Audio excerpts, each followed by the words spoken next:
فأنا ناصح لإخواني بالصدع بالحق تبيض وجوههم. السكوت في مسألة الحزبية يضرها، فاصدع بما تؤمر وأعرض عن المشركين. سلامي على دماج ورجالها والشيخ يحيى ودار العلم يا سعد بانيها. بسم الله الرحمن الرحيم. Alhamdulillah wassalatu wassalamu ala rasulillah wa ala alihi wa ashabihi wa mawalah, amma ba'd.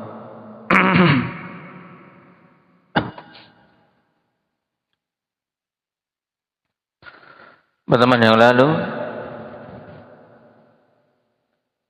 kita berhenti pada pembahasan mukhtalaful hadits, di mana ketika itu terjadi antara dua hadis yang makbul, maka jalan pertama yang ditempuh apa syukran? Al-jama'. Nah, sekarang kita masuk pada langkah berikutnya. Qala al-Hafidz Ibnu Hajar rahimahullah, wa in lam yumkin al-jam'u fala yakhlu imma an yu'rafa at-tarikhu aw la. Fa in 'urifa wa thabata al-muta'akhiru bihi aw bi asrah minhu fa huwa an-nasikh wal akharul mansukh. Kemudian jika tidak memungkinkan untuk jama', maka tidak kosong dari kemungkinannya dia itu diketahui tarikhnya, atau kemungkinan kedua tidak tahu tarikh atau tidak.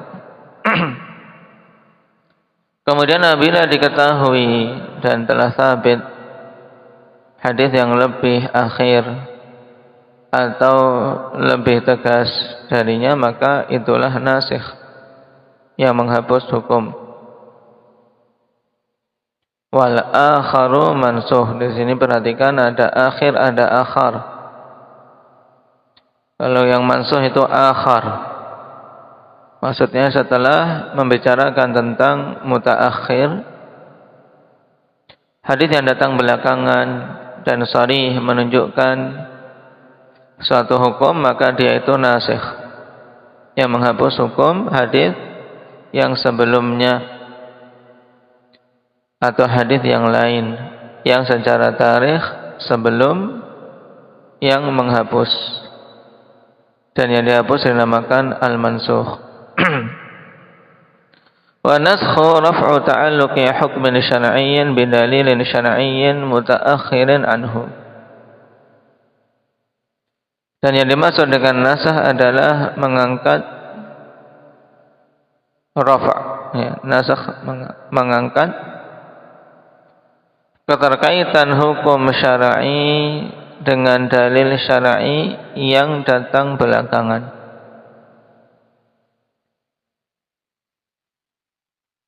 Jadi inti nasakh adalah proses diangkatnya hukum syar'i dengan datangnya dalil yang lain yang lebih akhir.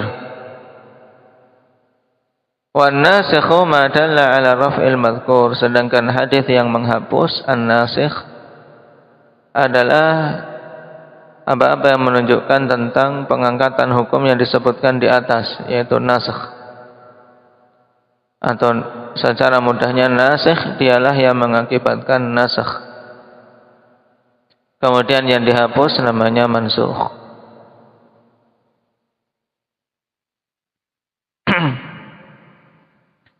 Wa tasmiyatuhu nasikhan majazun li'anna an-nasikha fil haqiqati huwa Allah Ta'ala. Dan penamaan hadis ini dengan nasikh itu majaz. Nah, kenapa? Karena hakikat yang menghapus hukumnya siapa? Allah Subhanahu wa Ta'ala. Atau lebih tepatnya nasikh, yaitu Nah, penamaannya yaitu penisbatan kepada sebabnya. Ya, sebab terhapusnya hukum karena adanya hadis tersebut. Walaupun memang yang menetapkan syariat, yang menetapkan hukum itu terhapus adalah Allah Subhanahu wa taala. Tapi Allah jadikan terangkatnya hukum itu dengan adanya sebab untuk menghindari ungkapan majaz, karena yang rajih na'am dalam lughah Arabiyah, demikian pula apalagi dalam Al-Qur'an tidak ditetapkan adanya majaz. Qala wa yu'rafu an-naskhu bi umurin asrahuha ma warada fi an-naskh ka hadits Buraidah fi sahih Muslim kuntu nahaitukum an ziyaratil qubur fazuruha fa innaha tudzakkirul akhirah. Ini sangat jelas sharih contoh yang paling gamblang untuk nas tentang apa? Tentang penghapusan suatu hukum. Hadits Buraidah, dulu aku melarang kalian dari ziarah kubur, maka sekarang ziarahilah. Kenapa? Karena yang demikian itu mengingatkan hari akhir. Nah, kalimat kuntu nahitukum kemudian sekarang fazuruha menunjukkan larangan telah dihapus. Wa minha ma yajzimu sahabiyyu bi annahu mutaakhirun ka qauli Jabir kana akhiral amrayni min Rasulillah sallallahu alaihi wasallam tarkul wudu'i mimma massatin nar. Bentuk kedua, yang juga sharih ikhwan, yaitu di mana seorang sahabi menjazm, memastikan hukum yang terakhir atau perkara yang Nabi terakhir berada di atasnya. Seperti perkataan Jabir adalah akhir dari dua perkara Rasulullah sallallahu alaihi wasallam, yaitu tidak wudu dari memakan sesuatu yang terkena api. Tarkul wudu'i mimma massatin nar, atau lebih mudahnya lagi, tidak berwudu dari sesuatu yang dimasak. Karena dulu awalnya Nabi sallallahu alaihi wasallam merintahkan untuk berwudu apabila seorang makan sesuatu yang sudah dimasak menggunakan api. Namun kemudian dikhususkan dari makanan yang tetap kita wajib untuk berwudu ketika setelah memakannya, atau dengan kata lain wudunya menjadi batal. Makan apa Iqbal? Makan daging unta. Akhrajahu ashabu sunan. Ini kalau dua contoh tadi sharih, tegas tentang nasikh, sehingga tidak akan ada yang menyelisihi. Wa minha ma yu'rafu bit-tarikh wa huwa katsir. Dan di antara bentuk nasikh yaitu yang diketahui melalui tarikh, dan itu banyak. Walaysa minha ma yarwihi sahabiyyul mutaakhirul Islam mu'aridan al-mutaqaddima anhu.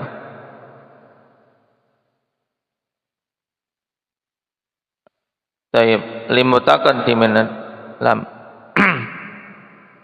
Walaysa minha ma yarwihi sahabiyyul mutaakhiru al-Islama mu'aridan lil mutaqaddimin anhu.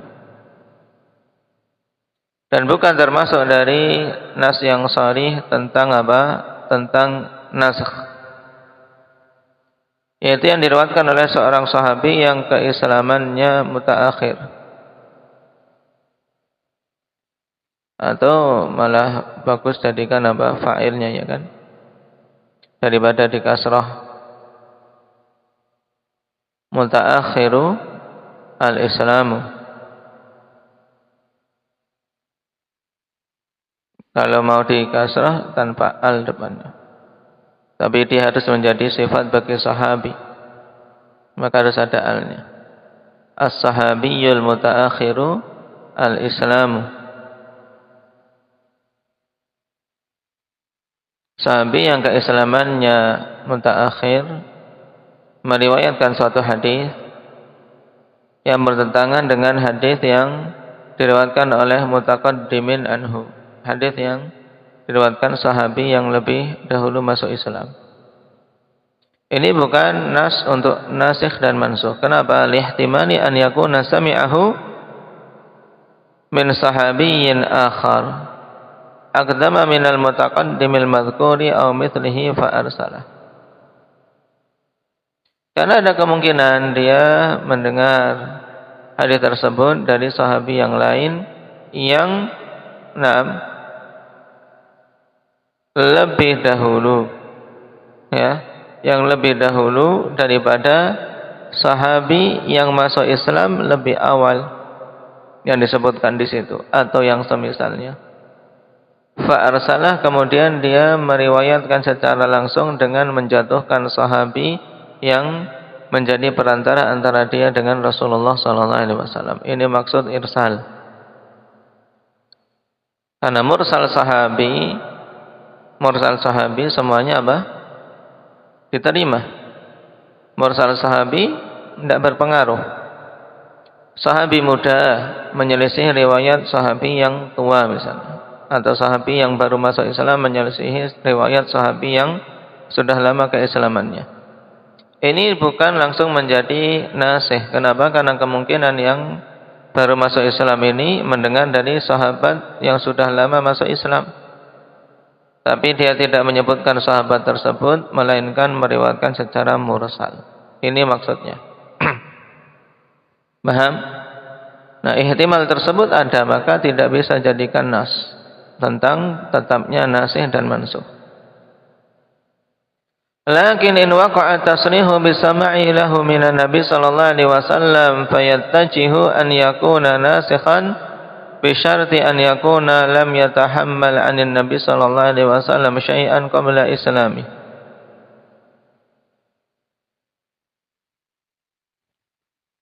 Akan tapi apabila terjadi tasrih, yaitu penegasan bahwasanya dia mendengar itu dari Nabi sallallahu alaihi wasallam, maka bisalah untuk dijadikan dia sebagai nasikh. Tapi dengan syarat an yakuna lam yatahammal 'anil nabi sallallahu alaihi wasallam syai'an qabla islami. Dengan syarat dia belum mendengar suatu riwayat dari Nabi sallallahu alaihi wasallam sedikit pun sebelum keislamannya. Kenapa? Karena khawatir dia memang baru masuk Islam, kemudian mendengar dari Nabi sallallahu alaihi wasallam, tapi ternyata yang dia dengar itu sesuatu yang sebelum dia masuk Islam dulu, bukan pas setelah masuk Islam. Paham? Berarti hukumnya seperti hukum riwayat yang lama walaupun keislamannya masih baru. Karena secara periwayatan boleh seorang sahabi setelah masuk Islam meriwayatkan sesuatu yang dulu dia dengar dari Nabi sallallahu alaihi wasallam sebelum masuk Islamnya. Naam. Walau Nabi syarif bal yushtaratu aidan an yakuna mutaqaddimul islami sami'al hadits al mu'arida qabla sama'i mutaakhiril islam bi an yu'lama dzalika bi naqlin aw qarinah fa huwa raji'un ila tarikh.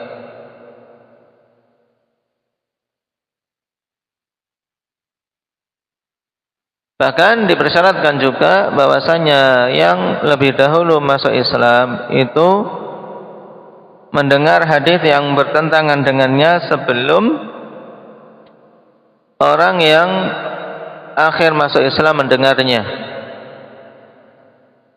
Ini syaratnya, yaitu yang mau dihapus berarti dari riwayat sahabi yang lebih dahulu keislamannya, itu harus dia mendengarnya itu sebelum apa?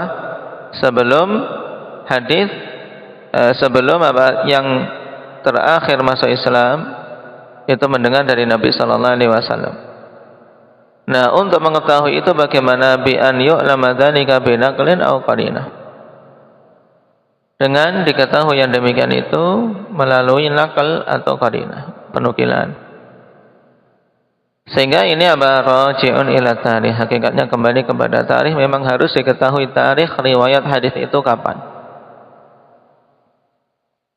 Nah,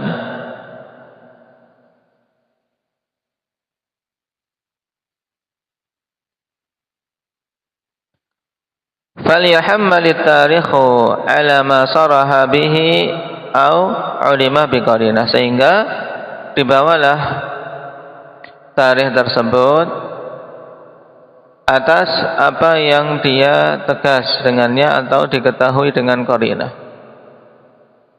Kalau diketahui qarinah memang hadis riwayat sahabi yang awal masuk Islam itu lebih dahulu.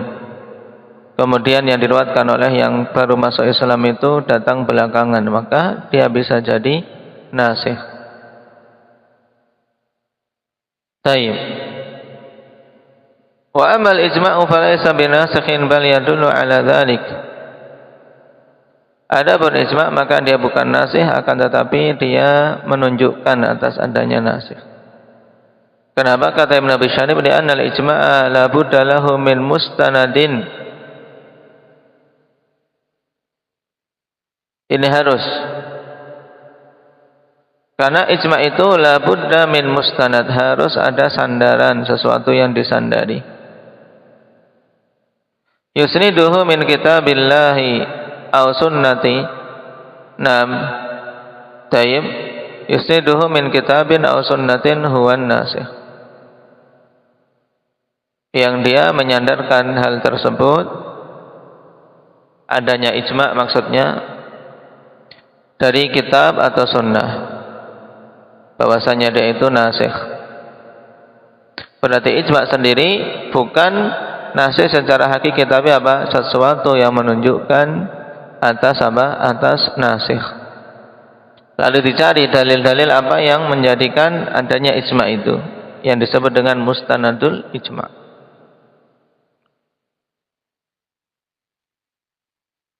Wa in lam yu'raf at-tarikhu.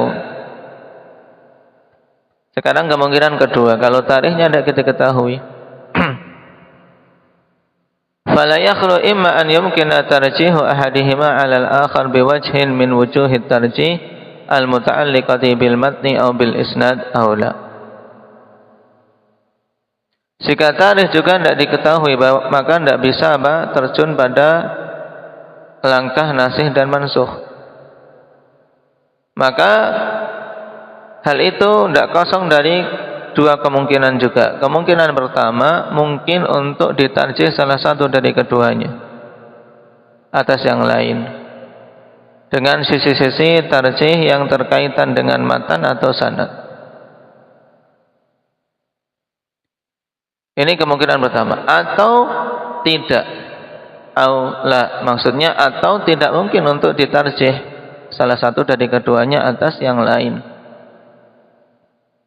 Dan aujuhut tarjih ikhwan macam-macam, baik terkait dengan matan atau terkait dengan sanadnya. Fa in amkana tarjihu ta'ayyana al-masiru ilaih. Jika memungkinkan untuk ditarjih, tarjih itu menguatkan salah satu dari dua dalil yang bertentangan. Kalau tarjih bisa, maka mesti itu ditempuh. Jika tidak, maka tidak ditempuh. Fasara ma zahiruhu ta'arudu waqi'an ala hadha tartib. Sehingga jadilah dalil-dalil yang secara zahirnya ta'arud itu cara mensikapinya dengan urut-urutan sebagai berikut. Yang pertama, al-jam'u in amkan, dan menjamak jika memungkinkan. Yang kedua, fa'tibarun nasikh wal mansukh, memperhatikan nasikh dan mansukh, tapi dengan syarat apa ini untuk bisa terjun pada nasikh dan mansukh? Indaka Ismail. Syarat pokoknya untuk tahu nasikh dan mansukh apa? Atau terjun pada langkah nasikh dan mansukh? Badri? Naam, harus diketahui tarikhnya. Kalau tidak diketahui tarikh, mana yang depan, mana yang datang belakangan, maka fatarjihu in ta'ayyan, maka tarjih jika jika bisa untuk memastikan, salah satu lebih kuat, tarjih. Jika tidak mampu tarjih, thumma tawaqquf 'anil 'amali bi ahadil haditsain. Kemudian jika tidak memungkinkan, maka tawakuf dari beramal dengan salah satu dari dua hadis tersebut. Boleh tidak tawakuf dari beramal dengan kedua-duanya?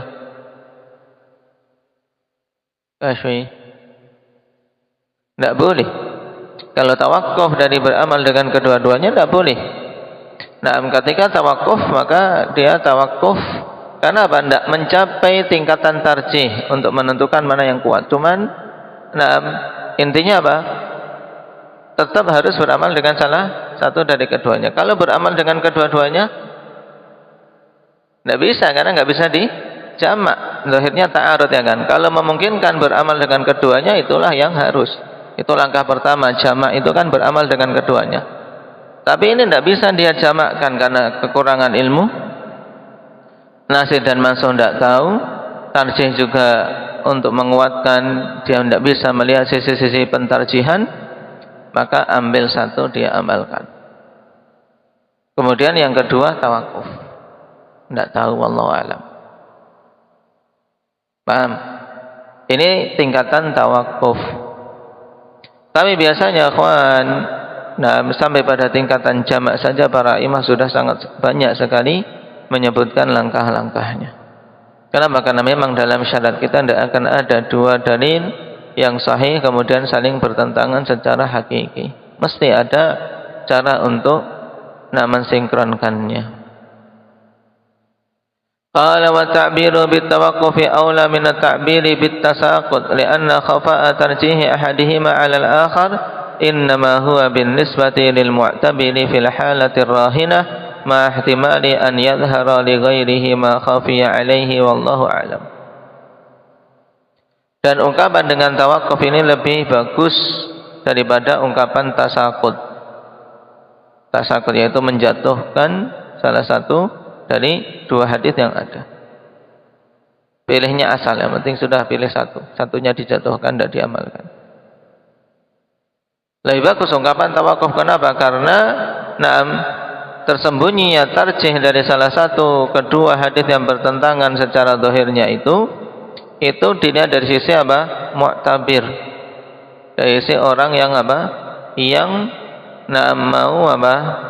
mau menimbang-nimbang hadis tersebut fil halatir rahinah, pada kondisi yang apa? Yang dituntut, kondisinya tidak bisa panjang tapi dia dituntut untuk harus beramal dengan hadis. Dalam kondisi yang sulit, kondisi yang dituntut untuk segera, maka dia ambil satu dan tawakuf dari yang lain. Ini pada seseorang secara individu, person. Bersamaan dengan ada kemungkinan nampak bagi orang lain sesuatu yang tersembunyi atas orang tersebut. Paham? Jadi tawakuf ini lebih beradab, lebih bagus. Kenapa? Karena menunjukkan kekurangan diri dari apa? Dari si alim yang ingin ingin mensinkronkan hadis tapi tidak mampu.